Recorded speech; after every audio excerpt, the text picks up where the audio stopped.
नमस्कार। आज हम एक बहुत ही दिलचस्प विषय पर बात करने वाले हैं। इंटीरियर लाइटिंग, मतलब घर के अंदर की रोशनी की व्यवस्था। हमारे पास सिविल फैक्ट्री गाइडेंस सीरीज का एक अंश है जिसका टाइटल है बजट में इंटीरियर डिटेलिंग। तो आज का हमारा मकसद है लाइटिंग के महत्व को गहराई से समझना। ये कैसे किसी जगह के माहौल, उसकी खूबसूरती और हाँ, उसके इस्तेमाल को भी प्रभावित करती है। हम ये भी देखेंगे कि बजट में रहते हुए क्वालिटी कैसे सुधारी जा सकती है। तो चलिए इस रोशनी के खेल की परतें खोलते हैं।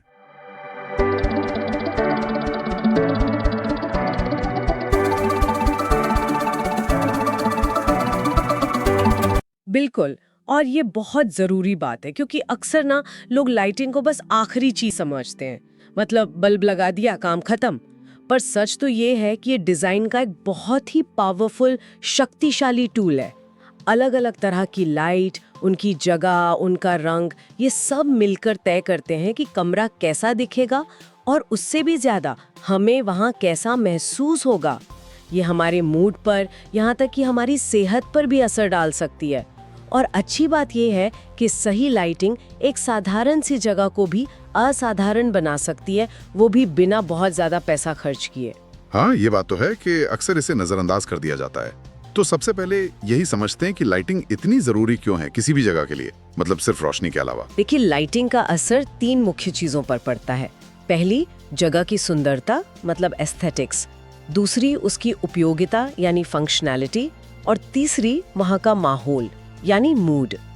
ये सिर्फ अंधेरा दूर नहीं करती, ये एक माहौल बनाती है, आरामदायक या फिर काम करने लायक, एनर्जेटिक।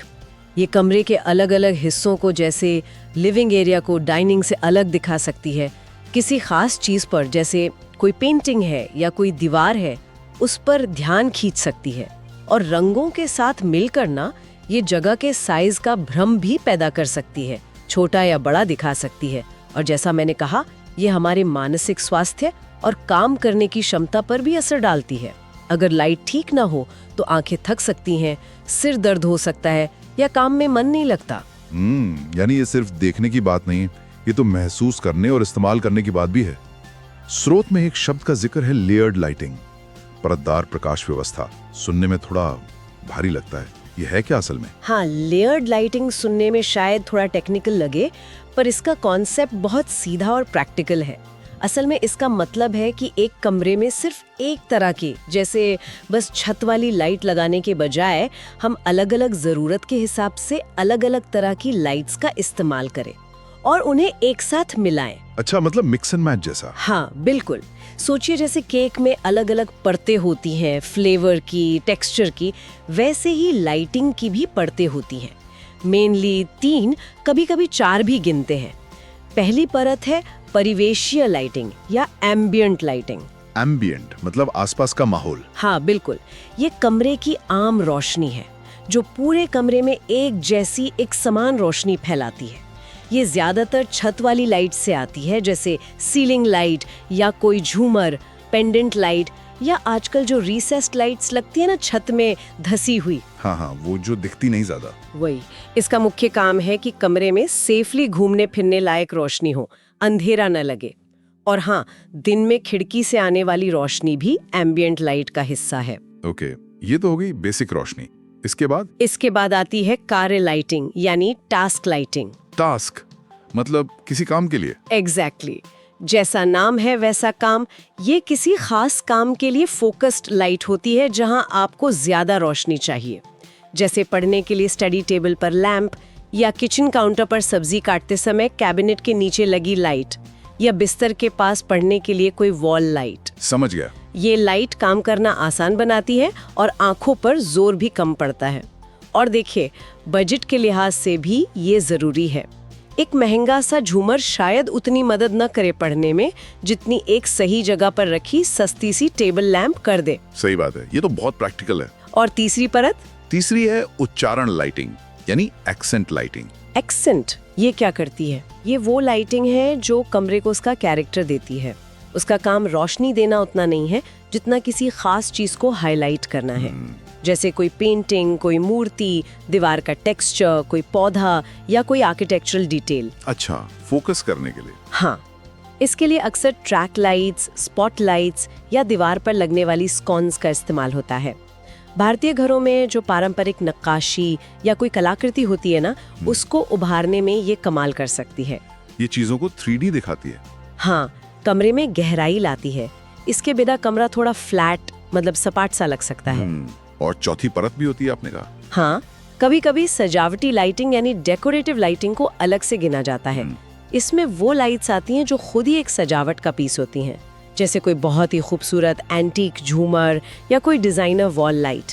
इनका मेन काम सुंदरता बढ़ाना है, रोशनी तो देती ही हैं। ओके। और मजे की बात यह है कि जब ये सारी परतें एम्बियंट, टास्क, एक्सेंट और डेकोरेटिव एक साथ मिलकर काम करती हैं ना, तो कमरा बहुत बैलेंस्ड और फ्लेक्सिबल बन जाता है। आप जरूरत और मूड के हिसाब से लाइट्स को कम ज्यादा या ऑन ऑफ करके माहौल बदल सकते हैं। बस यहीं पर अच्छी प्लानिंग चाहिए। सिर्फ बहुत सारी लाइट्स लगा देना लेयरिंग नहीं है, उनका सही तालमेल जरूरी है। सही कहा, प्लानिंग तो जरूरी है। यही शायद प्रोफेशनल की जरूरत पड़ती होगी। बिल्कुल। एक अच्छा डिजाइनर या लाइटिंग कंसल्टेंट समझता है कि किस जगह किस परत की कितनी रोशनी चाहिए और आपके बजट में वो कैसे फिट होगा। ये परतदार व्यवस्था तो दिलचस्प है, लेकिन अभी तक हमने ज्यादातर आर्टिफिशियल लाइट की बात की। प्राकृतिक रोशनी का क्या रोल है? सोर्स तो कहता है ये बहुत जरूरी है। अरे प्राकृतिक रोशनी, सूरज की रोशनी, उसकी तो कोई तुलना ही नहीं है। वो सबसे बेहतरीन लाइट है सच में। आर्टिफिशियल लाइट कितनी भी अच्छी क्यों ना हो, नेचुरल लाइट चीजों के असली रंग, उनकी बनावट और वो किस चीज से बनी है उसे सबसे सही दिखाती है। जिस कमरे में अच्छी धूप आती है वो अपने आप ज्यादा खुला, हवादार और बड़ा लगता है। और इसके हेल्थ बेनिफिट्स भी हैं। ये हमारा मूड अच्छा करती है, हमारी एनर्जी बढ़ाती है और हमारी बॉडी क्लॉक, वो जो सर्केडियन रिदम होती है, उसे सही रखने में मदद करती है। हाँ, ये तो महसूस किया है। डिजाइन में बड़ी खिड़कियां, रोशनदान, स्काईलाइट्स लगाकर इसे अंदर लाया जा सकता है। और हाँ, दिन में बिजली की बचत तो है ही, जो बजट के लिए भी अच्छा है। बिल्कुल। भारत जैसे देश में जहाँ धूप तेज होती है, वहाँ हल्के पारदर्शी पर्दे, शेयर कर्टन्स लगाकर उस तेज चमक को नरम किया जा सकता है, ताकि रोशनी भरपूर आए पर चुभे नहीं। तो प्राकृतिक और कृत्रिम रोशनी का संतुलन बनाना बहुत जरूरी है। दिन में नेचुरल लाइट और शाम को हमारी लेयर्ड आर्टिफिशियल लाइटिंग। सही। अब स्रोत में प्रकाश के कुछ गुणों का भी जिक्र है। रंग, तीव्रता, चमक, दिशा, बनावट, विसरण। ये सब शब्द कई बार सुनने में आते हैं, खासकर जब एलईडी वगैरह खरीदने जाते हैं। इनका क्या मतलब है? ये क्यों जरूरी है? हाँ, ये लाइट्स के कैरेक्टरिस्टिक्स हैं। ये तय करते हैं कि लाइट हमें दिखेगी कैसे और उसका असर क्या होगा। एक एक करके समझते हैं। पहला है कलर टेम्परेचर। इसे केल्विन में मापते हैं। ये बताता है कि लाइट पीली है यानी गर्म या नीली यानी ठंडी। अच्छा, वार्म लाइट और कूल लाइट इसे कहते हैं। हाँ, वही। जैसे मोमबत्ती की रोशनी गर्म होती है, पीली सी, और दोपहर की धूप ठंडी, नीली सी। फिर है तीव्रता यानी इंटेंसिटी। ये लाइट सोर्स की ताकत बताती है कैंडेला में। और चमक, ब्राइटनेस, वो रोशनी है जो किसी सतह से टकराकर हमारी आंखों तक आती है। इसे लक्स में मापते हैं। बहुत ज्यादा चमक आंखों को चुभ सकती है, जिसे ग्लेयर या चकाचौंध कहते हैं। ग्लेयर से तो बचना चाहिए। बिल्कुल। फिर है दिशा, डायरेक्शन। लाइट किधर से आ रही है, नीचे डाउन लाइटिंग, ऊपर अप लाइटिंग, साइड से या सब तरफ, हर दिशा का अलग असर होता है। छाया भी उतनी ही जरूरी है जितनी रोशनी। छाया ही चीजों को आकार देती है, गहराई देती है। छाया भी जरूरी है, ये तो मैंने सोचा नहीं था। हाँ, बिना छाया के सब कुछ सपाट लगेगा। नरम छाया आराम देती है, गहरी छाया ड्रामा। फिर है बनावट, टेक्सचर। लाइट फैली हुई है या एकदम साफ फोकस्ड है। और आखिर में विसरण, डिफ्यूजन, यानी फैली हुई नरम रोशनी जो सीधे बल्ब से नहीं आती बल्कि छनकर या टकराकर आती है, जैसे लैंप शेड से। इससे कठोर छाया नहीं बनती। बाप रे, इतनी सारी चीजें ध्यान रखने के लिए सिर्फ एक लाइट में। आपने रंग, तापमान की बात की, और एक और शब्द आता है CRI।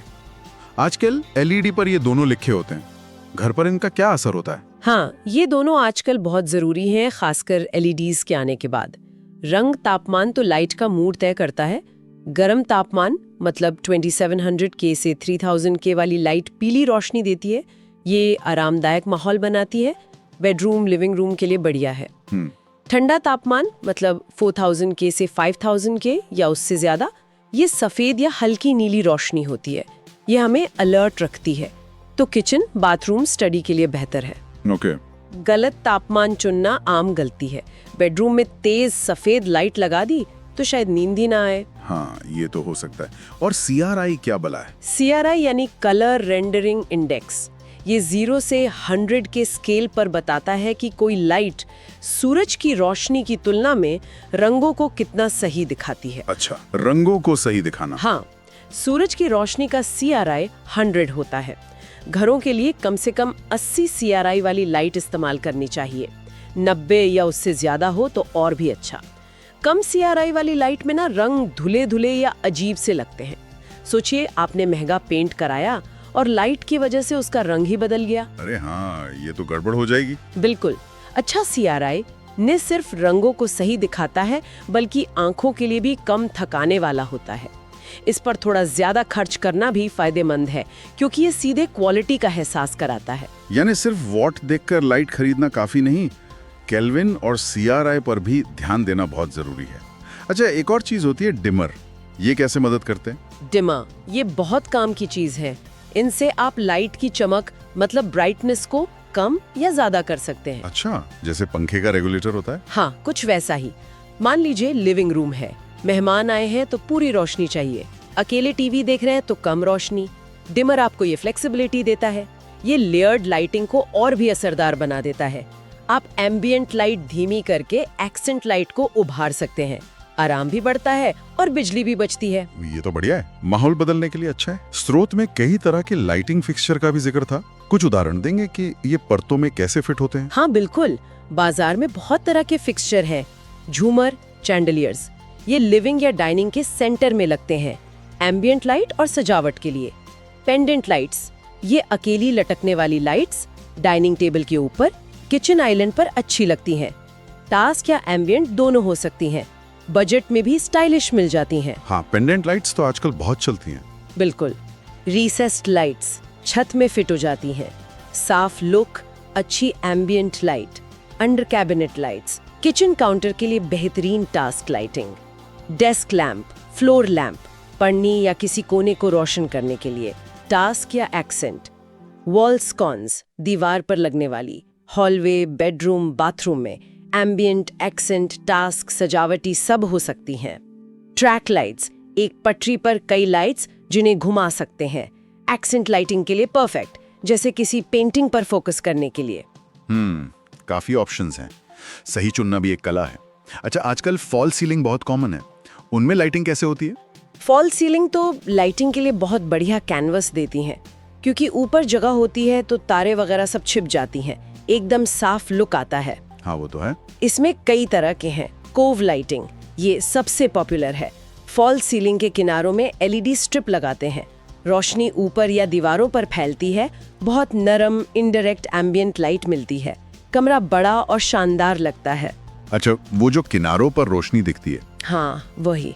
फिर प्रोफाइल लाइटिंग है। एल्युमिनियम प्रोफाइल में LED स्ट्रिप लगाकर पतली लाइनें बनाते हैं। बहुत मॉडर्न लगती हैं। रिसेस्ड लाइट्स तो फॉल सीलिंग में सबसे कॉमन है ही, सामान्य रोशनी के लिए। और हाँ, पेंडेंट या झूमर भी फॉल सीलिंग से लटकाए जा सकते हैं। फॉल सीलिंग का एक और फायदा है कि AC के पाइप, स्पीकर के तारे वगैरह भी छिप जाती हैं। पर हाँ, इसकी प्लानिंग ध्यान से करनी पड़ती है। सही है। अब आते हैं उस हिस्से पर जो बजट से जुड़ा है। स्रोत कुछ आम गलतियों के बारे में बताता है जो घर को सस्ता या कमतर दिखा सकती हैं, भले ही पैसा खर्च किया हो। क्या है वो गलतियां जिनसे बचना चाहिए? हाँ, ये बहुत जरूरी पॉइंट है, क्योंकि अच्छा इंटीरियर सिर्फ महंगे सामान से नहीं आता, समझदारी से आता है। कुछ आम गलतियां: सिर्फ एक ओवरहेड लाइट, पूरे कमरे में बस बीच में एक लाइट, बोरिंग लगता है, कोनों में अंधेरा रहता है। लेयर्ड लाइटिंग का इस्तेमाल न करना एक बड़ी गलती है। ये तो मैंने देखा है कई घरों में। दूसरी गलती, सामान की क्वालिटी पर ध्यान न देना। लाइटिंग अच्छी है पर टीवी यूनिट का लैमिनेट एकदम सस्ता दिख रहा है या दरवाजे के हैंडल हल्के हैं। ये छोटी चीजें लुक बिगाड़ देती हैं। बजट में भी बेहतर फिनिश मिल सकती है, बस थोड़ी खोज करनी पड़ती है। अच्छा, हर चीज का हद से ज्यादा मैचिंग होना, सोफा, पर्दे, कुशन सब एक ही रंग के, शोरूम जैसा लगता है, घर जैसा नहीं। थोड़ा कंट्रास्ट, अलग टेक्सचर होना चाहिए। बनावट, टेक्सचर की कमी। सब कुछ चिकना चुपड़ा, ग्लॉसी, बेजान लगता है। लकड़ी, मैट फिनिश, कपड़े, जूट, कुछ टेक्सचर जरूर डालें। टेक्सचर से फर्क पड़ता है। हाँ, और अव्यवस्था, बहुत ज्यादा सजावटी सामान या खुली शेल्फ में ठूसा हुआ सामान कम रखें, सोच समझ कर रखें।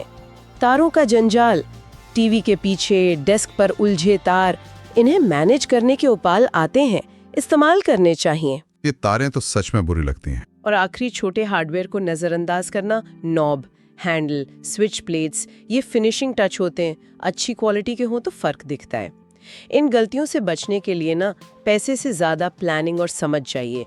लेयर्ड लाइटिंग, सही CRI, टेक्सचर, रंग, ये सब मिलकर काम करते हैं।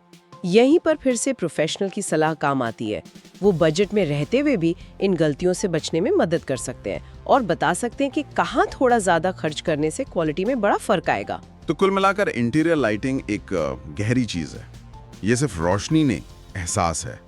Layered lighting, natural light, CRI, dimmer, सही फिक्सचर और गलतियों से बचना, ये सब मिलकर एक जगह को बदल सकते हैं। और ये सिर्फ दिखने में नहीं, हमारे रोज के अनुभव, हमारे आराम, हमारे मूड पर भी असर डालता है। बिल्कुल सही कहा। और अंत में एक सवाल सबके सोचने के लिए छोड़ जाते हैं। कभी इस पर गौर किया है कि लाइटिंग की क्वालिटी सिर्फ उसकी मात्रा या फिक्सचर का स्टाइल नहीं, बल्कि उसकी क्वालिटी हमारे उस जगह से भावनात्मक जुड़ाव को कैसे बदलती है? वो जो प्रकाश और छाया का खेल है जिसकी हमने बात की, वो सिर्फ ये तय नहीं करता कि कमरा कैसा दिखता है, बल्कि दिन भर बदलती रोशनी के साथ वो हमें कैसा महसूस कराता है, सुबह से शाम तक। ये हमारी भावनाओं को कैसे छूता है। शायद यही लाइटिंग का सबसे बड़ा जादू है। सोचने वाली बात है।